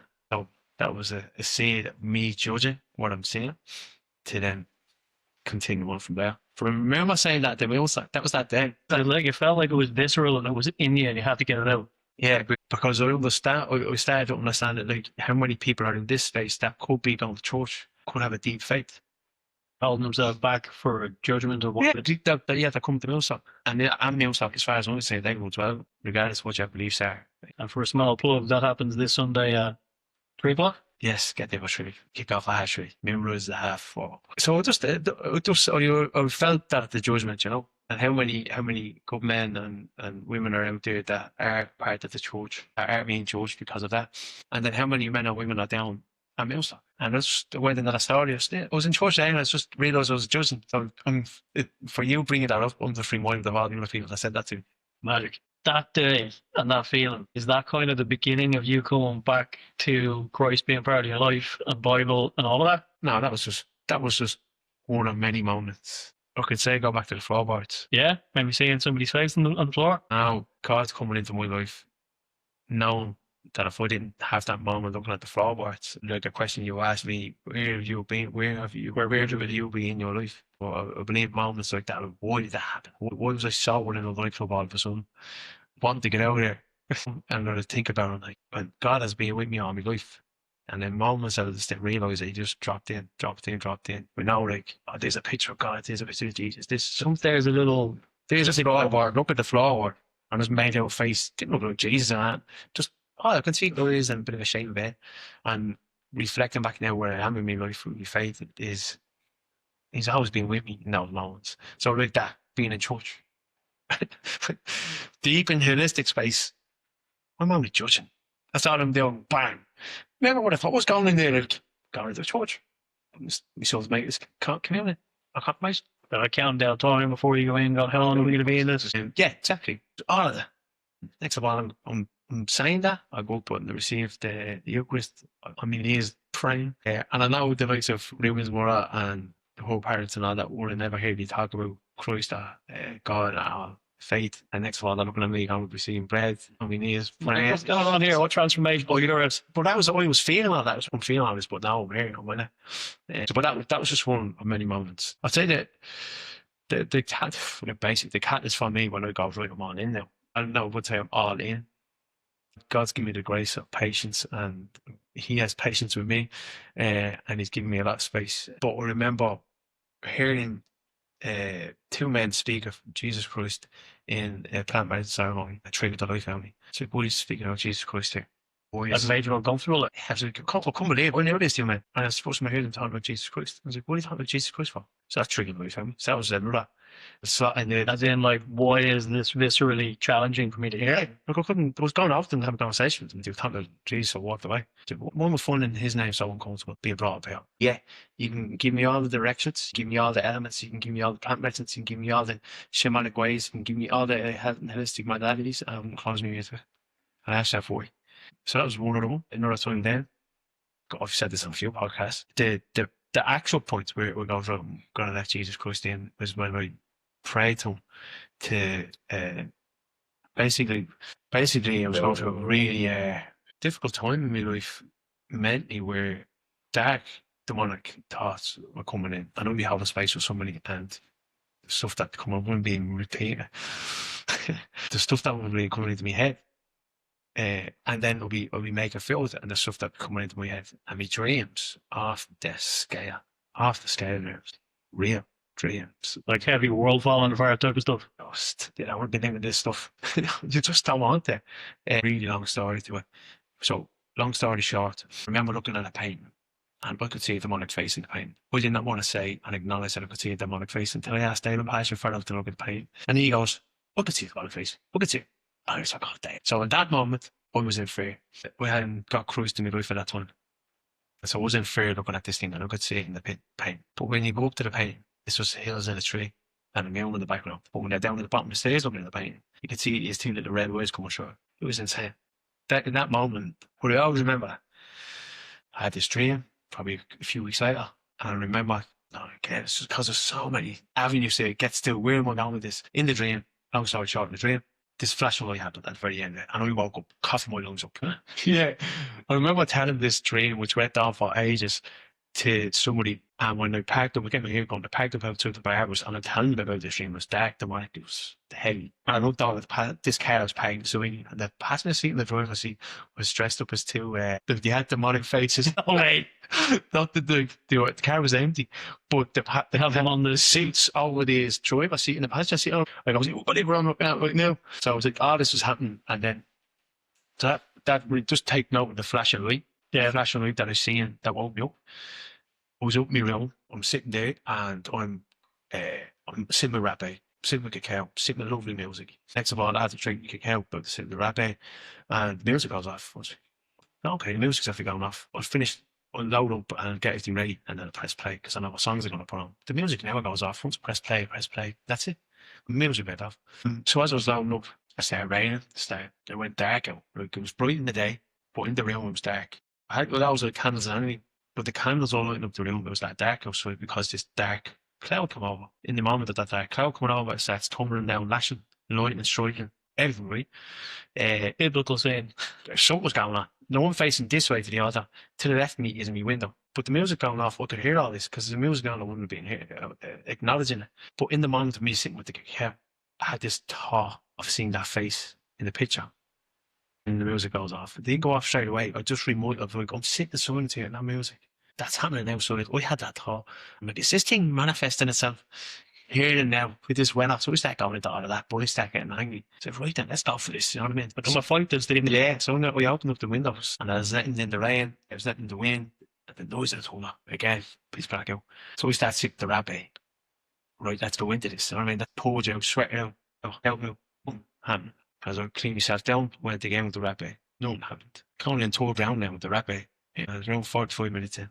I did the tour round. Nothing happened. And in that moment then, when I started praying to Jesus, I was going to start praying. I asked him, I didn't have to pray. Still, I was Jesus Christ, please just help me. Wherever this is, my thoughts, my emotions, and whatever what's happening right now, just please take it away from me. So I can't do this. I'm in the space of 3 minutes, like, you tell me clouds disappeared. Everything disappeared. Everything disappeared. And I knew it was the sunlight shining in my window and me feeling the heat of the sunlight. Because I didn't know, I didn't go and have, oh my God, I feel the heat and light is all bright now. But I was, no, that's the sun shining through this window right now. So I kept my eyes closed. And I said in that space for a good one. And I opened my eyes and I was like, clear blue sky.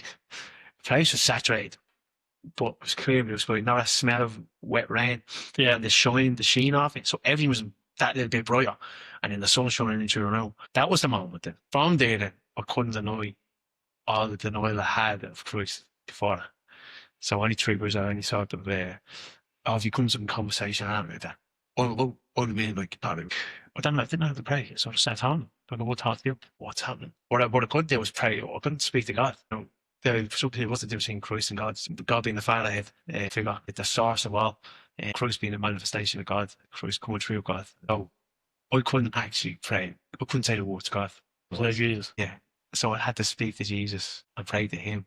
And I would be saying and all of that, but like, yeah, just let God know. Just what if God you tell you that? Yeah, just let your Father know like, that something is happening here. You start rolling off. Bible comes into life, reading scriptures, still bits. Yeah, the idea of me picking up a Bible was obsolete, man. Like, what? Bible? I pick it up and may as well read twice. It was long, it was good year, half.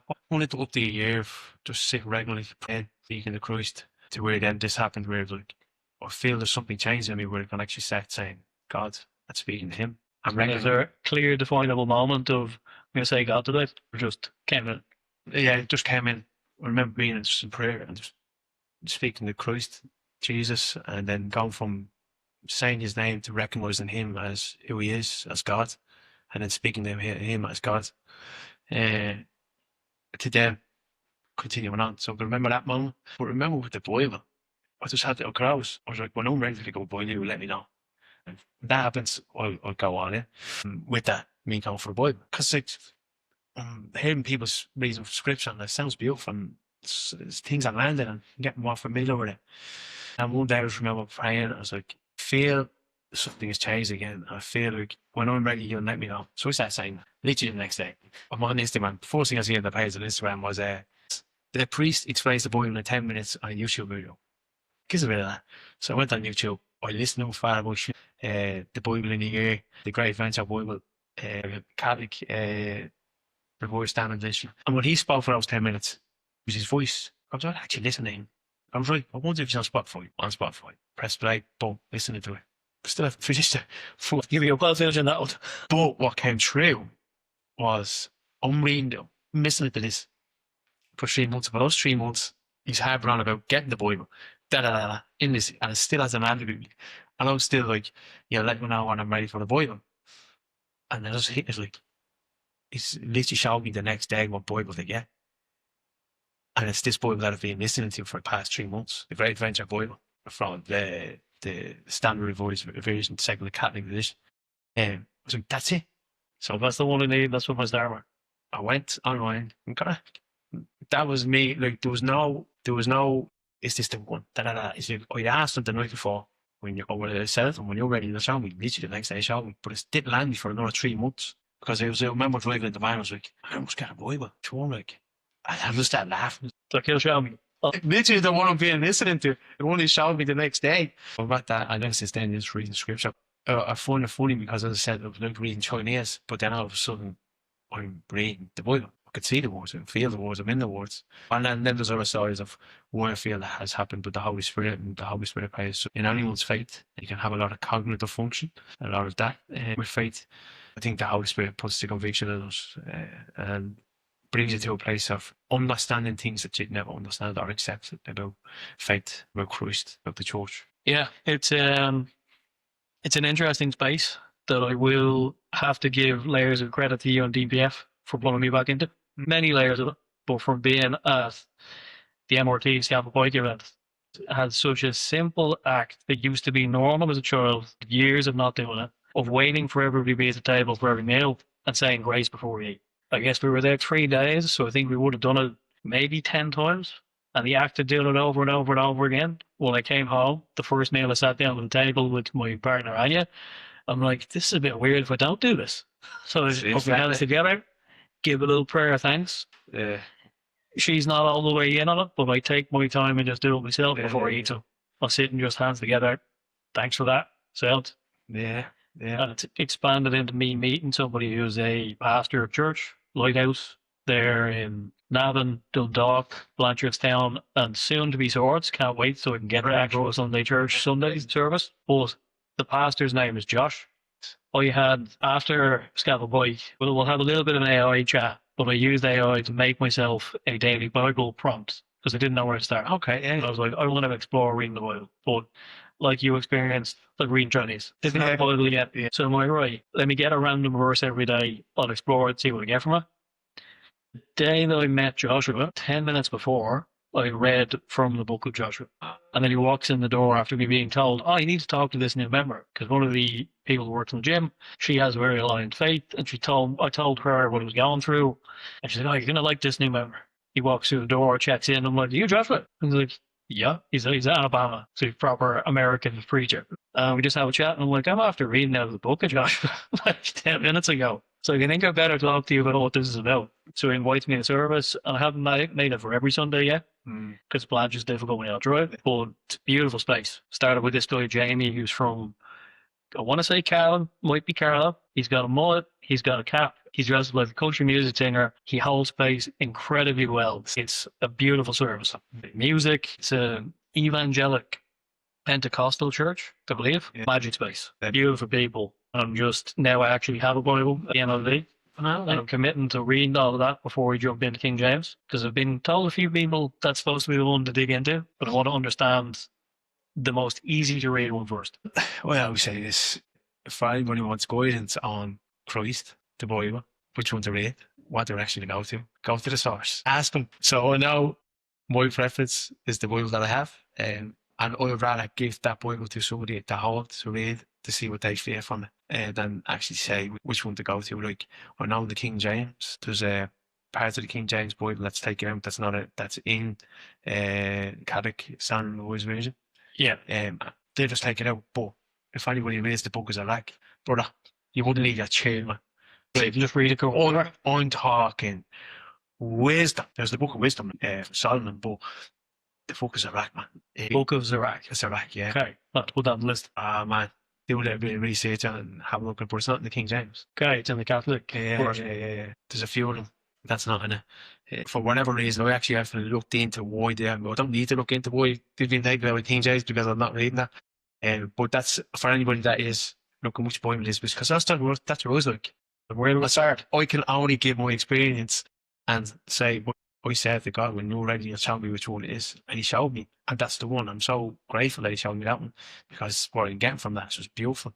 And it's great to see that other people have seen that Bible and asked me where did I get it. And they've got it from my dad. He said me might have got it from my dad this Christmas. He's delighted because he's seen it. And he's like, oh, what's that? And him bringing him back into him, get to bring more knowledge of who Christ was, what he did. It's good for him as well, because he would grow up in a generation where it was just lad at the top of the room reading the Bible. You don't need a Bible. We have one. Which brings you on to, I don't really have that, but right, you mentioned the evangelical Pentecostal. Right. That's for me. It's just really it's tip top. You're looking at like 1500 years of tradition, and it's incredible. The biggest thing that made me go wow was the priest has his back to you. And the only person the priest is speaking to is God. Okay. He's not preaching to anybody. He's just speaking to God. And just literally reading the book? He's reading the book to God. Reading a passage to God. I actually still am trying to figure out parts of it. His role is not to be the centre focused. Everybody is facing God, out in the priest. And he's not on a microphone, so you don't hear him. He's just down It's his voice. So it's his voice. And the people have a Bible to read and read along. We wanted to see them saying the pray the rosary, and then even receiving the Eucharist was a big thing for me. Like, you know, from walking up, putting out the hands under the tongue. You have to go on your knees. In the Latin class. On your knees. Stick out your tongue, and it gets placed on your tongue. Real surrendering act, like. Yeah, come out. When I was reading it, when I heard about it, I always had this thing, and I remember I said there's a very good friend connected through Christ, through school. She's just her wisdom with Catholicism, the priesthood, faith, and with the not mass. I said this one knows. I've always had a bit of a thing about going to church about not really feeling comfortable in this place. There was something there that I felt was off and something was missing. And then I heard about the Second Vatican. When I heard about the Second Vatican, it made sense to me. The Second Vatican was really reformed. Right, not on the location, the same spot, but they really did what Mass should be. So originally, all Masses were Latin Masses. The priest would always have his back facing you. You'd always receive the Eucharist on the tongue. It'd be always done, but the Second Mass made it more, Second Vatican made it more modern. More accessible, and so on. Which was taking away all these, very hard for me to say this word, liturgical traditions. So the looks of the incense, the looks of the choir music, the looks of there's a high mass and low mass. So low mass is just basically you. If you want to see yourself, build a low mass. If you're looking for more of the vibration, energy of Christ, of God, go to the high mass. Again, the priest is still back facing. But I thought when I heard the priest was back facing, he heads back to you, and the centre of focus is just on God. It's like, wow. And they have these masses in order? Yeah. So there's one 12 minutes away from me. Lovely. Yeah, so I have that, and then there's one in town, beautiful church as well. There's one in Limerick, massive one in Limerick. But the Latin Mass is something that needs to be more recognised, I feel, and more open and more accessible and more accepted amongst communities where people, because for me anyway, when you go to a Latin Mass, it's between you and one another.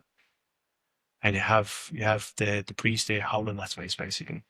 But when he's praying to God for the people. You know, he's not praying to the people. He's not speaking to the people. He's just him and God. Like, you hang out in the back, I'll have chat with him for you. Receiving the Eucharist. Here's another thing as well. You have the whole idea. It's just bread or whatever. Is it? So be it. So a couple of cows, spirit. spirit of cacao. Yeah, it's any other medicine, but any other name. Grant, You so accept. you bring in this whole idea that there's a spirit in this cup of cacao. Grant, ayahuasca. That's literally a medicine, but you bring in the whole idea. Now it's a mother ayahuasca. You know, with you, you bring in that grandfather spirit. Really, Grant. There's always something brought in from the human. Yeah. Something is there. The beautiful, the beautiful of the Eucharist being the body of Christ, literally being the body of Christ, is me receiving Jesus Christ in those moments with the Eucharist. It's that it's documented. And he literally says it. This is my body that be given up for you. It's literally said it. It's him telling us that, and him being in the Eucharist for me is so. When I had this all awareness of this coming to me about all, and I'm there and receiving, I'm just remember, like, I'm ready to receive you, and saying those words, and then receiving the Eucharist on my knees with me tongue out. Oh, as surrendered and accepting of the spirit as you possibly be. And that moment, yeah. But even how the reverence that is seen with the priest for the Eucharist, like they have a plate just in case, and it's like The whole of kneel it. the plate just in case the Eucharist falls so they can catch it, so it doesn't hit the ground or anything like that. It's taking out everything. It's just It's bringing up memory when I was a kid. If I would have been in Catholic masses, that there would have been older members of the church that maybe weren't able to stand in line anymore, that they'd walk down with. And I'm very sure at my church in Raheen, they actually put it on their tongues because they walk around with the little thing and hand it out to them rather than having to queue up. you can still get on the tongue today, if it's, even if it's not long. You can ask for it. You can walk up.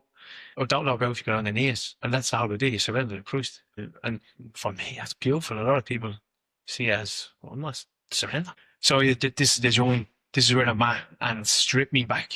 It really has stripped me back, and it's questioned a lot of stuff for me. But I would to have, for me, really, to know that if you were to take everything away from me, my family, my job, my health, all of it, you read the book of Job, like that type of scenario, to know, just to know that God, that Jesus Christ is in my corner. You got a plan. That day gives me space to breathe, to know, because I can at that moment know that He's there, absolutely like pour myself out, pour every single ounce of myself out in every sort of way, knowing that He's going to receive that, knowing that He's going to witness that, and it's not just me. It's feeling that he's got your back. Whatever you do, there's a plan, and he's there when you ask for it. From your experience of asking him for help and having a potential demon ripped away from your house, I can't wait to listen back to that story and have other people hear it. So we did a podcast, and you remember doing the podcast, and even when I was doing the podcast, I was still afraid to say you prayed to. I remember doing the podcast. That feeling of fear of saying who you pray to, is it a fear of judgment? Is it a fear of acknowledging it? What was the fear? That's acceptance of Christ. I'm accepting Christ when I say His name. That means I have to stand on it. People like we're here who don't want to accept Christ see it as an attack. She's ear of year one recently on the news in the UK, interviewing some young man as a rapper. See that? Yeah. And she's like, who are your heroes? And he rhymes off some rappers I didn't recognize. And the third one, he's like, Jesus Christ. And she hisses. The most out of them all, or somebody says, and he says, yeah, Jesus Christ. So one above all. Yeah, it's one above all. And it's this visceral. Yeah. And I was like, did she just... So I see those things, and it's an active division for people. And it's something to focus on and distract people from. Like my brother did the last mile of the Dublin Marathon with a beam across his back, represent for the persecution of the where did he get persecuted over in Nigeria? Nigeria, yeah. Oh, yeah. And he asked me to I had to bring in the beam. Oh, like an actual like beam wood, not just like a picture. No, beam wood put on the last mile of the persecution for Nigeria. Like, no way, I didn't know about that. Yeah, but he asked me to bring the beam in. So I in the back of the van, and then I was keeping tabs of where he's at. So I was on the side of the road with a plank of wood in my hand. It's a big, like a cedar piece of wood. Like, he ran in, took off drawers, took off his bib. You could see the t-shirt he's wearing, and he put it on his back. The story behind that alone, I'm saying, but it's not. It's completely not exactly how it is. There was 4 nails and all in it, like. So it's just so much to it that just Christ was coming through so strongly in that moment for him. But he ended up doing the last mile in it, and all he asked me to do was to make sure you're behind me so people don't run into me and I don't walk into other people's paths. So I was going in the whole time. So it was just about him doing that. So I was there for that. And I knew it was going to happen. As soon as he crossed the line, I knew he was going to break down. And he did. But what to him, I didn't expect that to come off me. So, could you stop? So how's it not going to come off you after doing that? And you're walking in the faith there, like, you know what I mean? Yeah, put that out there to the public. How many people would have been affected by that in a positive, and then how many people would have just absolutely hated it, seeing that?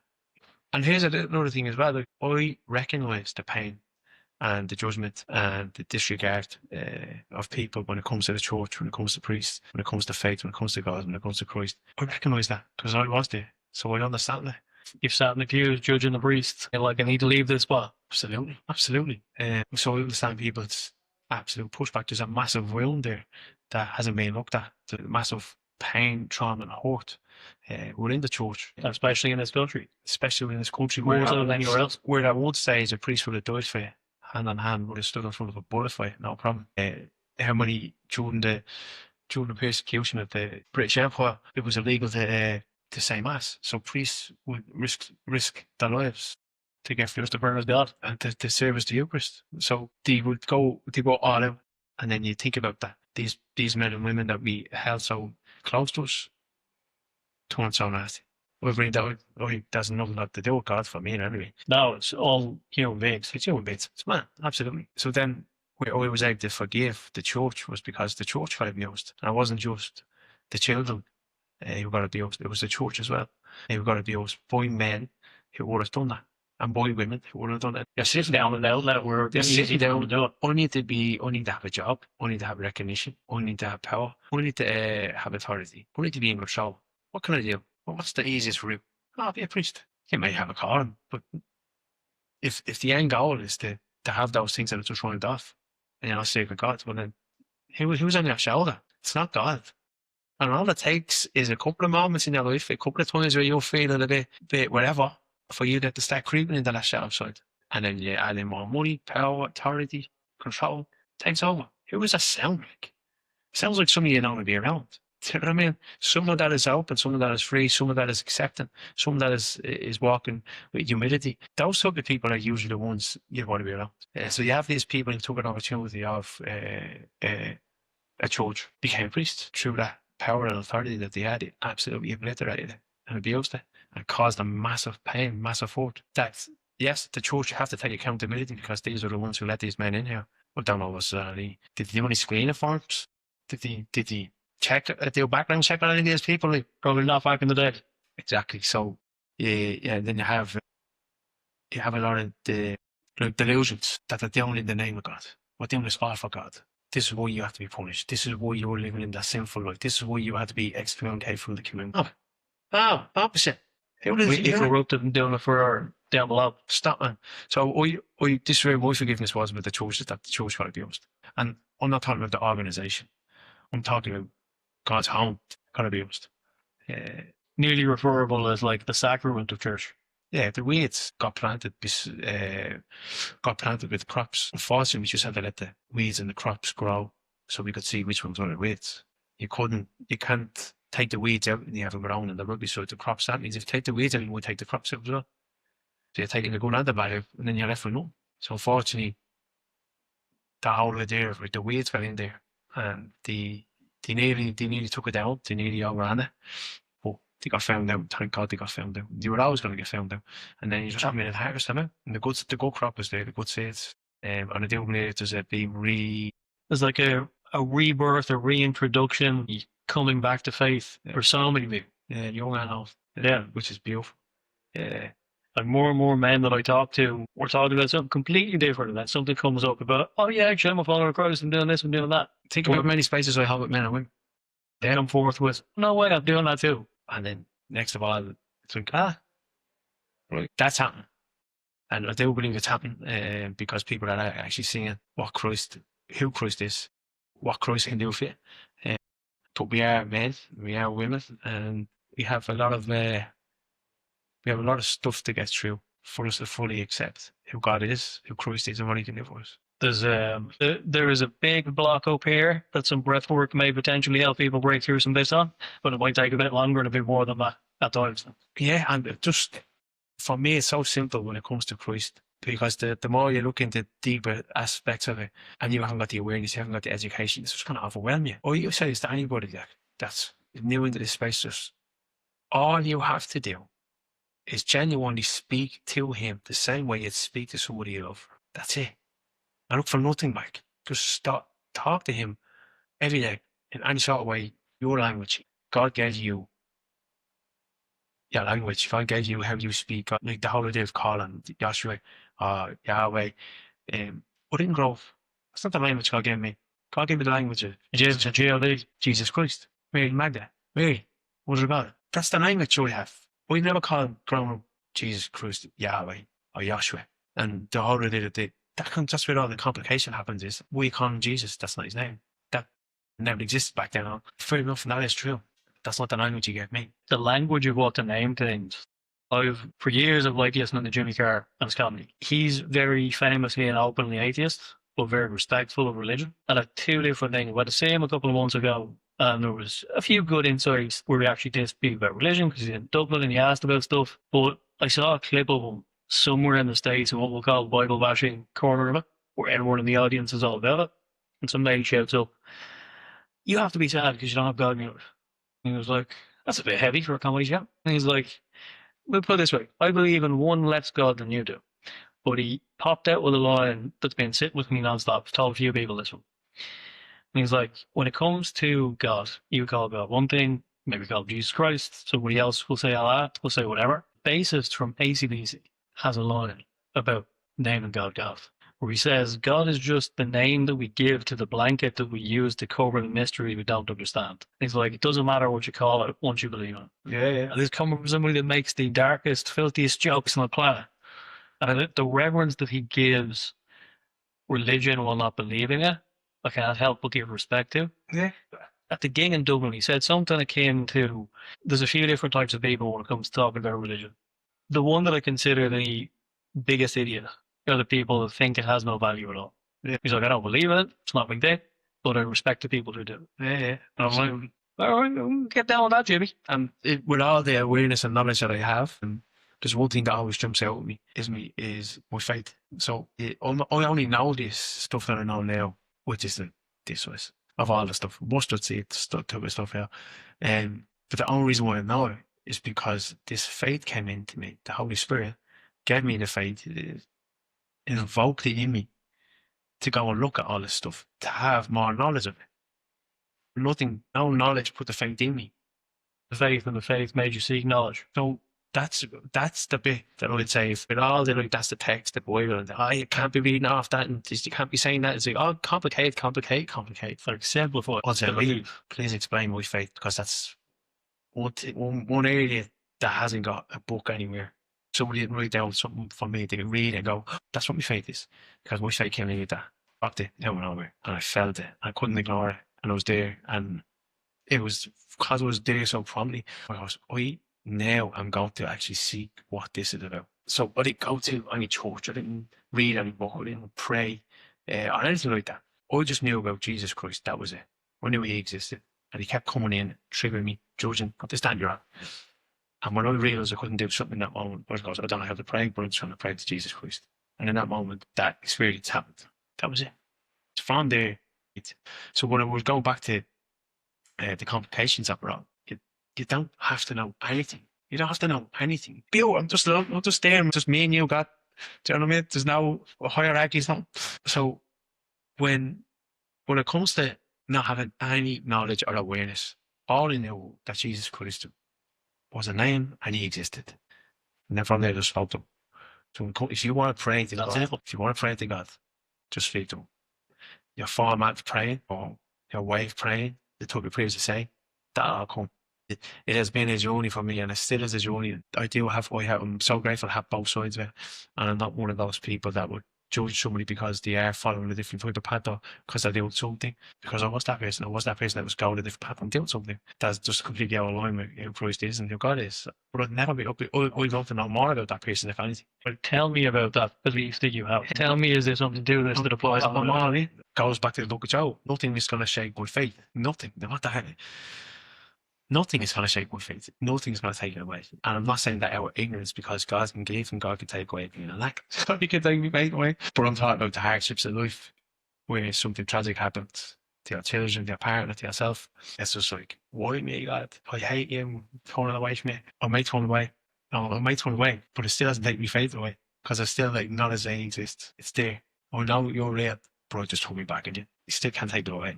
So if me boy turning my back away cannot take away my faith and put a full stop to it, it's like taking the blue pill. Yeah, man, the Matrix, just give me the blue pill. Don't. It's like, I can't do that. But I can turn me back away. I can be the bad guy, turn me back away and walk away from it. Why would I do that if I'm still going to be in pain? If I'm still going to go through a hardship, I'm still going to go through struggles in life. God, whatever dramatic thing happened where something dramatic happened enough to where it told me back away. I asked myself, why would it told me back on anything? I'm still not in pain. I'm just going to be angry at him. Still just going to be in pain and lonely instead of in place, somebody to support you. Yeah, so for me now, I'm just like, well, then I may as well go all in. And again, go back to those words, pour myself out. It's great having men, it's great having a space, great having a good community, having good support systems. I still have to lie in bed at night. I still have to close my eyes. I still have to. Nobody can sit in there and I can be distracted by doing things and going off and things. But when it comes to the end of the day, I'm still going to have to lie in bed on my own. And if I know that Christ is there, well, then I can go all in. Even if it's like 4 or 5 hours up at night, all in. All the way in. So I always there. Yeah. So it's like, right, grand, I'm not my song, it's just me, you know. And that's where my faith comes in. That's where it's like, yeah, but it's just you in the room. Fair enough, I hear you. But if it is just me in the room, if you can take this away, what's inside me regarding faith, if you can take that away, well, then I'll believe it. But until then, it's just me, God. Your opinion. I was going to ask a question around why do you think there's a revival and come back to Christianity? But I feel like It's you that question. I feel like everything you've just described, I was going to say it feels like a redundant question when you've given such depth to why it's an important part of your life. Because I feel like those experiences are just coming up for people more and how disconnected we've become. We talk a lot about how connected but disconnected we are with technology and AI and all of that. And I feel like all of that is why people are having this revival thing. Yeah. They've become so disconnected that people are like crying out for a bit of connection. So what does faith give you? It gives you structure. It gives you guidance. It gives you purpose. Everything a man needs. Everything a man or a woman needs. So you take God out of the equation. That means you have an endless amount of things to look up to, or look into, or follow. Okay, let's look at those things then. Do those things give you structure, guidance, and a purpose? They may, but they could be bottomless. It could be a bit of a just surface sort of thing, and you're going glad. If you look at what and Christ sacrificed, you give me all the gods, you line them all up. Have any of you sacrificed that for me? It's an interesting framework. I've never thought of it that way. Who died here? Anybody? Just you? Oh, we're good. You had your 70 versions. You were your big statue here there sitting in your ass doing nothing. You were over there crying up on a mountain. And he's all died though, yeah? Grand. And he's had awful death where your skin was torn off you and your genitalia was ripped from you and you were nailed across. Anybody? Oh, so just him. Christ. Somebody that has a bit of skin in the game, and literally the skin in the game. Somebody who put a bit of skin in the game, who went out there and did something like that, for me, is where my foundation is at. I was like, this man went out his way, and he did this. But you know, like for somebody that hasn't got a clue what I'm talking about, it's aided to what I'm saying. Has anybody asked anybody is listening? Has anybody in your life done something for you where they have received a negative outfall? Has anyone suffered purely so that your life can be better? In any sort of way, like giving up 3 hours of that day. Like you didn't go to that thing. You didn't do that thing. Like they left everybody just to be with you. Has anybody ever done anything like that for you? And if they have, and then you know what it's like for somebody to have skin in the game. You know what it's like to have somebody who has their back, who has their corner. For me, that's Christ, who literally is the purpose that gives me purpose in my life. And there's the structure and the guidance. It's like, I need structure, I need guidance. Do that. I need a purpose. It's all caps. It's there. So the revival, we believe, and again going back to all the other types of gods, disrespecting angel, and that's gods with the lowercase g, gods with the big G. It's not disrespecting them. I just don't see where the foundation for me is to fall back on when my world collapses, when my world falls apart. I don't see where I'm going. It's like doing the stand and fall. Someone's behind you. I feel with all the other beliefs and all the other faiths, I believe you fall back, hit the floor. You're hitting the floor. Do you know what I mean? And it's simply because the foundation of what Christ laid for me on the cross. And he gave up his life for the sins we hadn't committed yet. So that's the foundation that he did that. And I'm like, right, grand. Again, what do you mean he did it? Jesus wasn't even real. If you don't want to believe that Jesus Christ wasn't real, well then just forget about every single documented man or woman in history. Christ being the most documented man in history by his enemies and by his disciples and by his followers. He's the most documented man in the world. It's the time is actually based off Christ, by the way. Just in case that BC, AD, where we are. anyway, what I'm going back off, what I was going to is the revival. And for me, it's because it's giving people hope, even if they don't understand what that hope is. It's giving them somewhere With something to believe in, something to trust, and something to God. Yes, and who are they looking up to? They're looking up to a fatherhead figure, looking up to somebody to look after them, which we all did in some sort of way, shape, or form. Fatherhead figure is absent in the father now. It can be dysregulated, it can be unfunctional. If the fatherhead figure is absent in government, politics, it can be dysfunctional, it can be unregulated. If the fatherhead figure is missing in church, the same thing applies. If the fatherhead is absent in society, the same thing applies. It's unfunctional, it's dysfunctional, it's unregulated. People will start to believe. You read the book of Judges, it's literally God of your own understanding. Everybody has a God of their own understanding. So they live a life of their own understanding of who God is. Whether they believe it or not. I don't believe in God. It's grand. I don't believe in anything. That Jordan Peterson thing, I can't remember who he was speaking to, but regarding faith, he described it as, okay, let's pretend for a moment that none of us believe in God. Wouldn't it be wonderful if we all acted like he was real? Because he's like, okay, let's accept that nobody in this room wants to believe in it and he's going to make it all fake. Isn't the world a lot better if you pretend that he is and that we have consequences when we pass and that we should treat each other with love and respect and care? And there's no way to argue back against that. So let's go a step further and just believe. So then they apply that awareness to society. Look at society. And I'm very lucky because I'm in the world, but I'm not off the world. You know what I mean? This world does not affect me. You're not glued to constant news and I don't know what's going on. unregulated impulse. Honestly, I don't know what's going on now. So when I hear something like, oh, they be posting something on Instagram, when everybody's posting the total opposite of what the consensus of what everybody is aware of. Yeah. And then I'd see, and it's like, it's dark, it's grey, it was like, they're celebrating life, forget about it. And then there's something else on the telly, and there's so many different things. And they're trying to keep up with it. Oh, my God. Impossible. Freud come the end of the week. So anyway, I'm in the world, but I'm not on the world, which means I'm not attached to emotionally to what this world is actually doing. I'm in it. I pray globally and I act globally. It's that simple, right? So when it comes to people coming back into this space, you look at the world of how it is. You look at all the different avenues and all the different places you can go to, all the different beliefs you can have.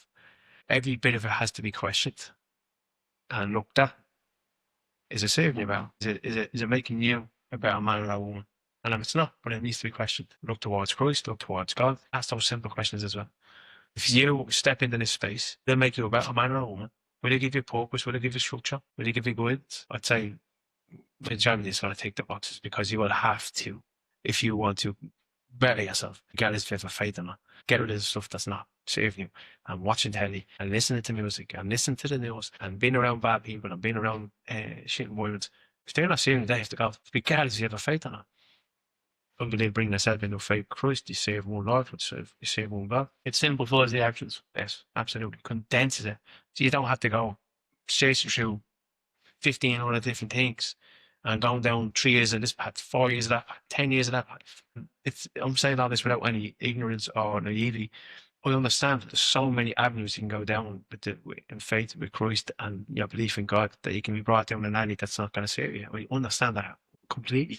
And that's why in the Bible it continuously talks about discernment. Question everybody and everything, including what I'm saying. Question everything what I'm saying.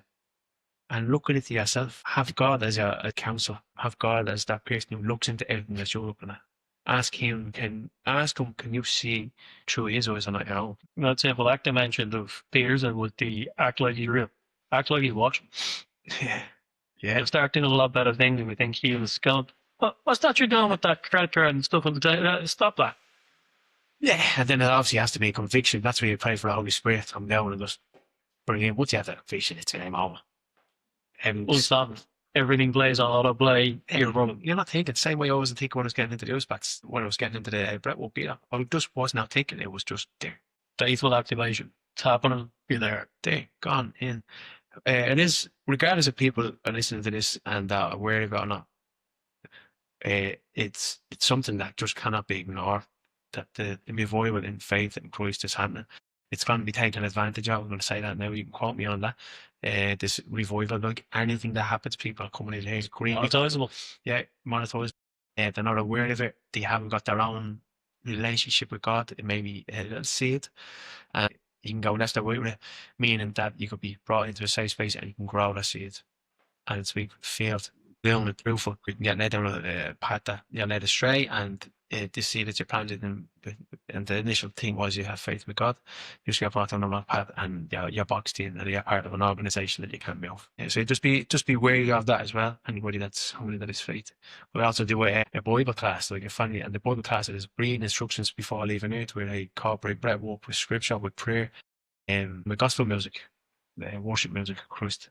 Because that was what it was about to shift us to, just actually closing down the conversation with where could people find you, how can we work with you, what are the modalities. So first one there, Bible. Yeah, Bible. So that's something that I do myself. The back because I hold space for loads of other things. We're not hold space for Christ. So 100%. We're not being people who are on the fence, who people are just on in, people who haven't got a clue, people that feel like they haven't been able to call it. Offer that space up and see what shows them. It's for free. It's donation based. Any donations that I get goes to a charity of that's in line with Christ. It could be anything. One of the last year, I'll go for these. They were for the homeless and for the girl who's gone through a procedure operation. She has all strength. So any donations that come through it's a charity. Good use of the space. Yeah. All of that, your Breathe Trust Flow website, the link in the chat. Yeah, so the Breathe Trust Flow website, that's where you get like the main body of stuff. Then Instagram is where I'm at actively. Should I make up another social page on TikTok? I don't know. Someone else can take care of that. We can build an AI bot for that. We'll talk about that after. Yeah, absolutely. We didn't even get into AI. How many you start on that now? That'll be its own episode. Yeah, Breathe Trust Flow will be fine. We're doing through simple breathwork sessions, mind walk, weekly breathwork sessions. And catch me up doing also monthly mentoring. The monthly mentoring that I do, and I brought up a few times in this conversation. The monthly mentoring program that I have is based off structure, guidance, and purpose. The structure is the logbook that I have for that full month, which incorporates breathwork, cold exposure, and modalities that I incorporate with journaling, phone relationship, sleeping patterns, and so on. The structure is there. So the structure to give you something to look at every day is there, and you got another little combined logbook. The guidance is from yourself. You know, the guidance is from yourself in that space. You have 2 weekly phone calls with me. You have an in-person session at the very start of it, where we go through everything. What's your purpose? What do you want to do? This mentoring program with me, and then we close out with an in-person. So there's 2 weekly phone calls in group and one-to-one. So an in-person conversation, in-person with breathwork, cold exposure, the care, the explanation of the logbook.